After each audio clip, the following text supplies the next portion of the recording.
မင်္ဂလာပါကျွန်တော်ဒီခန်းမှာတော့ what is C# ဆိုတဲ့ title နဲ့ကျွန်တော်ဆွေးနွေးတော့မှာဖြစ်ပါတယ်အဲ့တော့ကျွန်တော်တို့ video လေးကိုဆက်ကြည့်လိုက်အောင်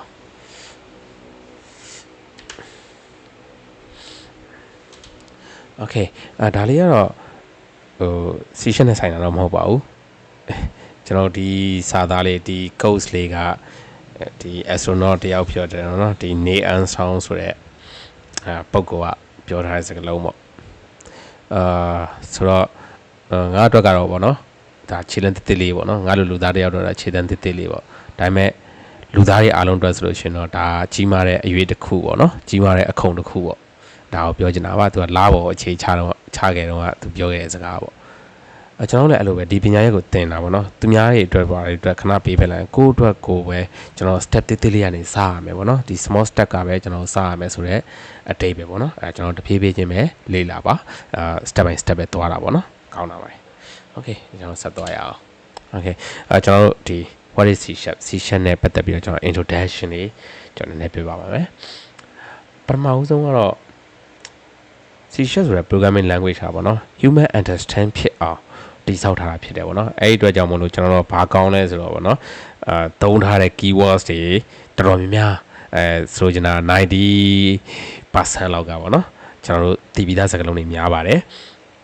အဲ့စကားလုံးတွေအထိပ္ပယ်လည်းကျွန်တော်တို့တော်တော်များသိကြပါတယ်ကျန်တဲ့ 10% ကတော့ကျွန်တော်တို့ miss understand ဖြစ်နိုင်တဲ့စကားလုံး keywords လေးတော့ရှိတယ်ပေါ့နော်သို့တော့အကုန်လုံးခြုံကြည့်လို့ရှိရင်တော့ human understand ဖြစ်တယ်ဒီစကားလုံးတွေကိုကျွန်တော်ကြည့်လိုက်တာဒီစကားလုံးကဘာအဓိပ္ပာယ်အဲ့ဆိုရှင်တော့ဒါဘာအဓိပ္ပာယ်ကိုယဉ်ညွှန်းနေဆိုတော့အဓိပ္ပာယ်မျိုးတွေကျွန်တော်တို့ကပို့ပြီးတော့မြင်သာပါတယ်ဟိုအရင်တော့ထွက်ခဲ့တဲ့ language တွေတော့ကျွန်တော်တို့꿰ပါတယ်ဆိုချင်တာကအရင်တော့ထွက်ခဲ့တဲ့ language type တွေနဲ့ဆိုလို့ရှိရင် human understand ဖြစ်ဖို့ခက်ခဲတာမျိုးတွေရှိတယ်အခုတော့ human understand ဖြစ်တယ်ပေါ့နော် C# ကတော့နောက်တစ်ချက်ကတော့ general purpose ဖြစ်တယ်ပေါ့နော် general purpose ဆိုတော့ကျွန်တော်ကဘယ်ဆုံးသုံးလို့ရတယ်ပေါ့ဗျာနော်ကြိုက်တဲ့ရည်ရွယ်ချက်နဲ့ဒီ C# programming language ကိုသုံးလို့ရပါတယ်ဆိုချင်တာကကျွန်တော်တို့ဘာရေးချင်လဲပေါ့ဗျာနော်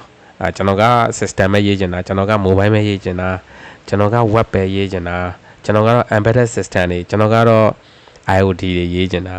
ကျွန်တော်ကတော့ AI ရေးချင်တာ something like that ပေါ့နော်ကြိုက်တဲ့ purpose နဲ့ကျွန်တော်C# ကိုအသုံးပြုလို့ရပါတယ်ဒါ general purpose ဖြစ်တယ်ဆိုတော့အဓိပ္ပာယ်ပေါ့နော်နောက်တစ်ခုကတော့ modern ဖြစ်တယ်ပေါ့နော် modern ဖြစ်တယ်ဆိုတာခင်မီတယ်ပေါ့နော်ဒီနေ့ထိကျွန်တော်တို့က C# က fail သွားတာမျိုးမရှိသေးပါဘူး C# ကဒီတက်လည်းပိုကောင်းလာအောင်ပါပိုလည်းအသုံးတွင်ချဲလာအောင်မယ်လို့ယူဆပါတယ်top 1တော့တိတ်မဖြစ်ပေမဲ့ကျွန်တော်တို့ top 10 programming language ထဲမှာတော့ C# ကအမြဲတမ်းပါပါတယ် okay နောက်တစ်ခုကကျတော့ကျွန်တော်တို့ OOP ပေါ့နော် OOP ဆိုတော့ object oriented programming ကိုဆိုလိုတာပါ object oriented programming category ထဲမှာပါတယ်ပေါ့နော် object oriented programming support ဖြစ်တယ်ပေါ့ C# ကနောက်တစ်မျိုးကတော့သူ့ရဲ့ language ပုံစံက static type ပေါ့ static type ဆိုတာသူမှာ data type လေးတွေအများကြီးခွဲပေးထားတယ်ပေါ့ဗျာနော်type မတူလို့ရှိရင်အလုပ်တေချာမလုပ်ဘူးပေါ့ဗျာနော်ကျွန်တော်မျိုးတူမှကျွန်တော်တို့ပေါင်းဆက်လို့ရတယ်ဆိုတဲ့အထိပ္ပယ်မျိုးပေါ့နော်ဆိုချင်တာကstatic type programming language တခုဖြစ်တယ်ကျွန်တော်တို့ type ရေးတာတွေမှားသွားတယ်ဆိုလို့ရှိရင်ကျွန်တော်တို့ပြင်ဆင်ဖို့ပေါ့နော် exception လေးတက်ပေးတာမျိုးတွေရှိတယ်ပေါ့နော်C# ဒါ C# ဆိုတာဘာလဲဆိုတာလေးကျွန်တော်တို့ကအပေါ်ရန်သဘောလေးပေါ့နော် overall လေးတော့ကျွန်တော်တို့သိသွားမယ်human understand ဖြစ်တဲ့ language ဘတ်စုံသုံးလို့ရတယ် modern လည်းဖြစ်တယ် OOP language တခုလည်း OOP support ဖြစ်တဲ့ language တခုလည်းဖြစ်တယ်ပြီးတော့ကျွန်တော်တို့ static type language တခုလည်းဖြစ်တယ်ပေါ့ okay C# ဆိုတာသိပြီဆိုလို့ရှိရင်အပေါ်ရန်လေးသိပြီဆိုလို့ရှိရင်ကျွန်တော် C# နဲ့နောက်ဆက်တွဲပေါ့လေနော်မဖြစ်မနေသိရမှာတခုရှိတယ်အဲ့ဒါဘာလဲဆိုတော့ .NET ကျွန်တော်တို့ .NET ဆိုတာဘာလဲပေါ့နော် .NET ဆိုတာ software framework တခုပဲဘယ်သူကထုတ်တာလဲဆိုတော့ Microsoft ကထုတ်တာ software framework တခုသူကဘာလုပ်ပေးလဲဆိုတော့ programming language 60ကျော်လောက်ရှိတယ်အမျိုး60ကျော်လောက်ကိုသူက support ပေးထားတယ်.NET framework ပေါ်မှာ run လို့ရအောင်software framework ဆိုတာက software တစ်ခုပဲပေါ့ဗျာအဲ့ software မှာကျွန်တော်တို့ရေးလိုက်တဲ့ programming code တွေကိုလာပြီးတော့အသုံးချလို့ရတယ်ပေါ့ဗျာနော်ဟုတ်ပြီနော်အဲ့ထဲမှာကျွန်တော်တို့ Microsoft ကထုတ်ထားတဲ့ language ကြီးပဲ programming language ပေါ့39မျိုးရှိတယ်နော်အဲ့39မျိုးမှာ C# ကတစ်ခုပါဝင်ပေါ့ general language တွေရှိတယ်C# ကတော့ပြောမယ်ဆိုရှင်ဒီဘယ်လိုခေါ်မလဲ ကျွန်တော်တို့ ROD လို့ပြောလို့ရပါတော့ဒီ return ပေါ့နော် return ပြန်ရတာပေါ့နော်ဆိုကျွန်တော် ROI လို့လည်းပြောလို့ရမှာပေါ့နော်ဆိုကျွန်တော်က programming language ပေါ်ကနေအကျိုးမြတ်ပြန်ရတဲ့ language တွေမှာ C# ကထိပ်ဆုံးပါပဲ39မျိုးတယ်မှာ C# ကအများဆုံးရထားတယ်ပေါ့နော်ဆိုကျွန်တော် income ကောင်းတယ်ပေါ့နော်အဲ့လိုပြောမှာပေါ့Microsoft language တွေမှာကျွန်တော် C# ကတော်တော်လေးအောင်မြင်တယ်ပေါ့အောင်မြင်တဲ့ language တွေမှာပါတယ်ပေါ့ okay ကျွန်တော်ကဘာအတွက် stand လောက်တာလဲပေါ့ .NET ကဆိုတော့ခုနကတော့ programming language တွေလာပြီးတော့ compile လုပ်လို့ရတယ်ပြီးလို့ရှိရင် execute လုပ်လို့ရတယ်ကျွန်တော် combine နဲ့ execute တော့နောက်ခါမှကျွန်တော်ဆက်ပြောမယ်ပေါ့နော်လောဆယ် combine နဲ့ execute ဆိုတော့ဘာလဲဆိုတော့ကျွန်တော်တို့ရဲ့ code တွေကိုလာ run လို့ရတယ်လို့ကျွန်တော်တို့အလွယ်တကူမှတ်ထားလို့ရတယ်ပေါ့နောက်တစ်ခုကကျတော့ဘာလဲဆိုတော့ကျွန်တော်တို့မှာကွဲနေတယ်ပေါ့နော် .NET လို့ပြောလို့ရှိရင် .NET ဆိုတဲ့ခေါင်းစဉ်ကြီးရဲ့အောက်မှာ